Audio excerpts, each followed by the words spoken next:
इसी तरह का रिपोर्ट उन्होंने बनाया था और बहुत सालों से मांग हो रही थी कि ओबीसी का सेंसस होना चाहिए। लेकिन माननीय नरेंद्र मोदी जी जो देश के प्रधानमंत्री हैं, उनकी एनडीए सरकार ने निर्णय लिया है कि ओबीसी के जनगणना के साथ साथ सेंसस के साथ साथ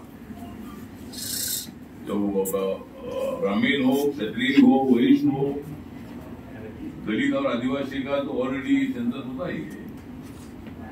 ओबीसी और जनरल कैटेगरी का सेंसस इसलिए नहीं हो रहा था, संविधान के आर्टिकल 17 के मुताबिक कास्टिज्म को खत्म किया है कि जाति के आधार पर जनगणना कैसी करनी है। इस पर थोड़ी टेक्निकल डिफिकल्टी थी, लेकिन हमारे माननीय मोदी साहब के सरकार ने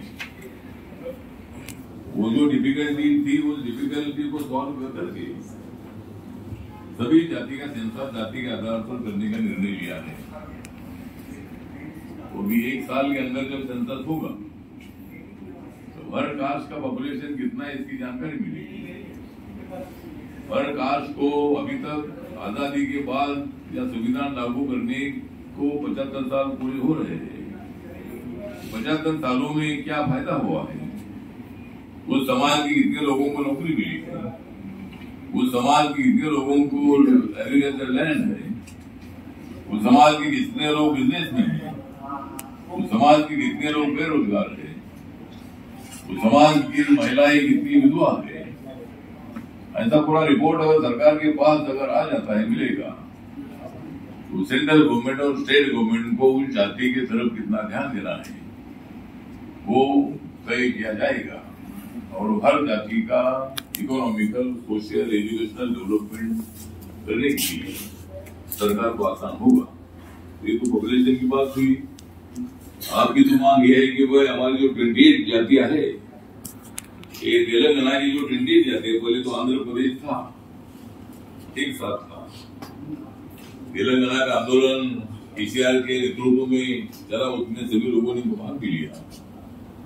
मेरी पार्टी जो रिपब्लिकन पार्टी है, ये भी पार्टी स्वतंत्र तेलंगाना राज्य का सपोर्ट करती थी।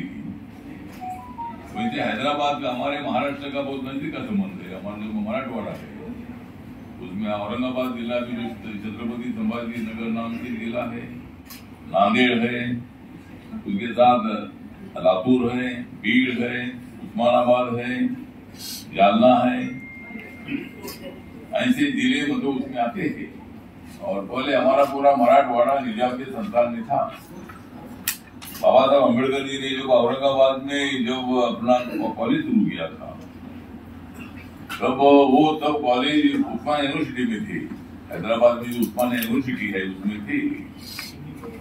लेकिन जब लिंग्विस्टिक स्टेट का निर्णय हुआ, भाषावार प्रांत रचना करने का निर्णय जब हुआ, तब तेलुगु बोलने वाले लोग आंध्र प्रदेश में, मराठी बोलने वाले महाराष्ट्र में, कन्नड़ बोलने वाले कर्नाटक में, मलयालम बोलने वाले केरला में।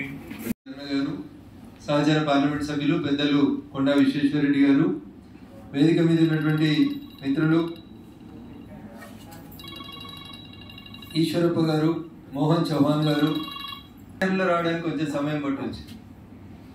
ఏదైనా ఒక పని సాధించాలనుకున్నప్పుడు ముందు సంఘటితం కావాలి. ఆ రకంగా రకరకాల కులాల పేరు మీద విభజించబడినటువంటి సమాజంలో 28 కులాలు ఒక తాటి మీదకి వచ్చి అందరి గొంతు ఒకటే గొంతుగా వినబడుతుందంటే మీ సమస్యను పరిష్కరించడం అనేది ఎవరు ఆపలేరు అనేది అయితే నేను సంపూర్ణంగా విశ్వసిస్తున్నాను. ముందు జమగట్టడమే, మిమ్మల్ని అందరినీ జమగట్టడమే పెద్ద పంచాయతీ.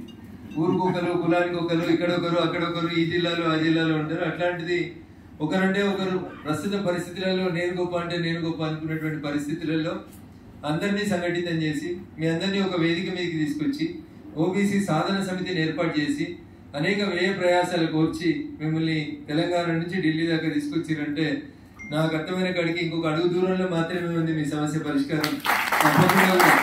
తప్పకుండా తెచ్చుకున్నటువంటి తెలంగాణలో, వచ్చిన తెలంగాణలో కష్టపడ్డటువంటి కులాలు, కొట్లాడినటువంటి జాతులందరికీ కూడా న్యాయం జరగాలనేటువంటి లక్ష్యంతో పనిచేసేటువంటి వ్యక్తులం కాబట్టి తప్పకుండా మీకు కేవలం భారతీయ జనతా పార్టీ ద్వారా మాత్రమే న్యాయం జరుగుతుందని విశ్వసించి మమ్మల్ని అందరినీ ఇక్కడికి పిలిచారు. కాబట్టి ఖచ్చితంగా పార్లమెంట్ లో ఈ అంశాన్ని లేవనెత్తడంతో పాటు సంబంధిత మంత్రి దగ్గర కూడా మేమందరం వేదిక మీద జాయిన్ అయినటువంటి ఎంపీలందరం కలిసి వెళ్ళి సంబంధిత సోషల్ జస్టిస్ మంత్రి గారి మీద ఒత్తిడి తీసుకొచ్చి మీ న్యాయమైనటువంటి కోరిక ఇది, ఈ కోరికను సాధ్యమైనంత తొందరగా పరిష్కరించాలి. గతంలో మీరు అడిగినటువంటి రాష్ట్ర ప్రభుత్వాల రికమెండేషన్స్ కూడా వచ్చి మన దగ్గర కార్యాలయం లోపల పెండింగ్ ఉన్నాయి. కాబట్టి ఇది మీరు తీసుకోవాల్సిన నిర్ణయం అని చెప్పి ఒప్పించి మెప్పించి అందరం పార్లమెంట్ సభ్యులను కలిసి మీ సమస్యని పరిష్కరించేందుకు ఒక తాటి మీద నిలబడతామని, ఎట్లయితే మీరు 28 కులాలకు సంబంధించినటువంటి పెద్దలు ఒక తాటి మీదకి వచ్చిండ్రో అట్లే పాలమూరు నుంచి మెదక్ దాకా అందరం పార్లమెంట్ సభ్యులను కూడా ఖచ్చితంగా ఆదిలాబాద్ నుంచి ఇటు నిజామాబాద్ దాకా అందరూ పార్లమెంట్ సభ్యులు ఒక తాటి మీద మీ సమస్యను రిప్రజెంట్ చేయాల్సి వచ్చిన రోజు 100% మనస్ఫూర్తిగా మీ అందరి ఆశీస్సులు ఓట్ల కోసం రాలేదన్న మేము ఇడికి ఇందాక ఎవరు చెప్పారు అన్ని గెలిపిస్తాం ఇన్ని గెలిపిస్తాం అని. ఓట్ల పంచాయతీ కోసం రాలేదు. నిజంగా కష్టపడుతున్న వాళ్ళు మీ కష్టం పరిష్కారం కావాలనేటువంటి ఒక మంచి మనసుతో వచ్చినాం. తర్వాత ఓట్లు ఏమైతే రాజకీయం ఏమైతే తర్వాత మాట్లాడదాం, కానీ ముందు సమస్యలో ఉన్నటువంటి మిమ్మల్ని చాలా కాలం నుంచి పోరాడుతున్న మిమ్మల్ని ఒక తరికి చేర్చాలని ఒక ఒడ్డుకు చేర్చాలనేటువంటి ఒక మంచి లక్ష్యంతో ఇక్కడికి వచ్చినాం.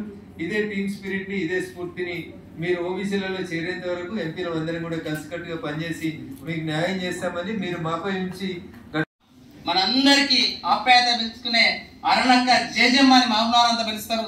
వారు కూడా విశేషంగా రాజకీయ జీవితం ఎన్నో సంవత్సరాల నుంచి ప్రజల కోసం పోరాటం చేసి మహబూబ్నగర్ ఎలక్షన్ లో కూడా మేమంతా రావడం జరిగింది అక్క. బాగా గట్టిగా పనిచేస్తున్నటువంటి అక్క. మనస్ఫూర్తిగా మహబూబ్నగర్ కూడా చాలా మంది ఉన్నారు అక్క. మీ యొక్క పూర్తి సాయసంగా అన్నగారు చెప్పినట్టు ఎంపీలందరూ దాచుకుంటే ఒక్కటి పూర్తి నమ్మకం ఎక్కడ ఉందంటే ఓబీసీ నేషనల్ ప్రెసిడెంట్ లక్ష్మణ గారు, కిషన్ రెడ్డి అన్న గారు, అట్లాగే కేంద్ర హోంమంత్రి వర్యులైనటువంటి అమిత్ షా గారు, ప్రధానమంత్రి గారు మీ యొక్క సూచన ఏంటంటే లాల్ బహదూర్ స్టేడియంలో మీటింగ్ పెట్టినప్పుడు బీసీ ఐక్య వేదిక మీటింగ్ పెట్టినప్పుడు ప్రత్యేకంగా మనకు డాక్టర్ కె లక్ష్మణ గారు ఈ 28 కులాల అధ్యక్షులని అక్కడ స్టేజ్ దగ్గర సపరేట్ గా మమ్మల్ని కూర్చోబెట్టి ప్రధానమంత్రి గారితో అపాయింట్మెంట్ ఇచ్చి ప్రతి ఒక్కొక్కరితో ఒక్కొక్క నిమిషం మాట్లాడి వారు కూడా హామీ ఇచ్చారు. కాబట్టి ఆ విషయాన్ని కూడా దృష్టిలో పెట్టుకుని మాట్లాడాల్సిందిగా మన పార్లమెంట్ సభ్యురాలైనటువంటి డికే అన్న గారిని మనస్ఫూర్తి కోరుతున్నాం. తన జీవితాన్ని పనంగా పెట్టి విద్యార్థులు స్కాలర్షిప్ లేకపోతే, ఫీజులు కట్టకపోతే, హాస్టల్ సీట్లు లేకపోతే, గురుకులాలు లేకపోతే తను 50 సంవత్సరాల పోరాటం చేసి ఉమ్మడి ఆంధ్రప్రదేశ్ లో ఎన్నో గురుకులాలు ఏర్పాటు చేసి ఎంతో లక్షల మంది విద్యార్థులకు హాస్టల్ సీట్లు ఇప్పించి విద్యాపరంగా పైకి తీసుకొచ్చి వాళ్ళు ఈ రోజు మంచి జీవితాలను గడుపుతున్నారు. అంటే దానికి కారణం ఆర్ కృష్ణన్న గారికి మనస్ఫూర్తిగా మరొకసారి బీసీల కొదమ సింహం.